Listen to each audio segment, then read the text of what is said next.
Everybody's Gone to War was my first single off Fires, and I wrote it about 3 years ago, just when the invasion in Iraq happened, because a lot of my friends are serving in the British Army, and it's somehow, because of the song having a really wide audience, it's become like I've been pegged as this anti-war protest singer, and the song has kind of had a larger life than me in that sense, but really it was just, I was concerned about my mates, and it was a very personal song for me to write, thinking about all my friends who I grew up with who are now doing a job I couldn't begin to understand how they do it. It's extraordinary, their bravery. Everybody's going to war, but we don't know what we're fighting for. Don't tell me it's a worthy cause, and no cause could be so worthy. It's a sort of bittersweet song.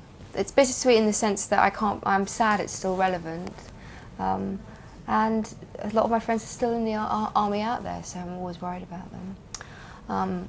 Learning to Breathe again, it's a very personal song to me, but it's very different in the sense it's a much more optimistic song. It's tomorrow, don't want to be afraid, don't want to look away.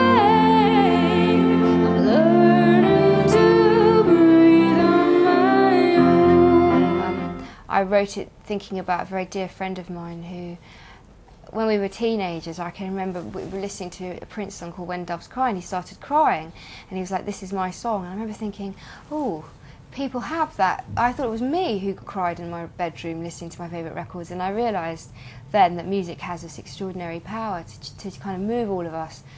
And that stayed with me for my whole life, and I was thinking about him when I wrote the song, because he had a particularly difficult thing to deal with as a kid, but he's always been so optimistic and this amazing person, and I was trying to encapsulate that in the song, really.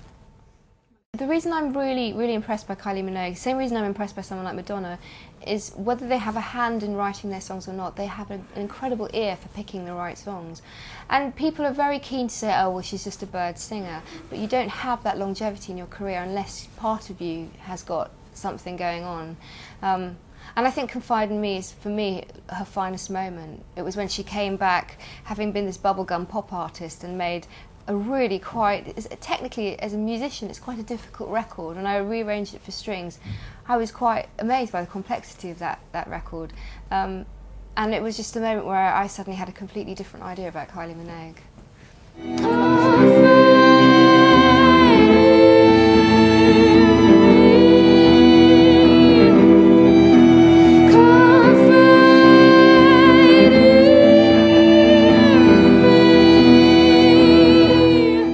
I mean, I've been fairly lucky, but I think the thing is that when it's particularly hard for a woman once you hit 30 in the music business, because it's very hard to inhabit a land where you're considered kind of marketable, and yet we're always fighting at being taken seriously at the same time. So there is that fear that, oh gosh, if I'm 30 I'm going to be sort of confined to being an indie artist on the fringes. But I think it is changing. It has to change to be more representative of society, really.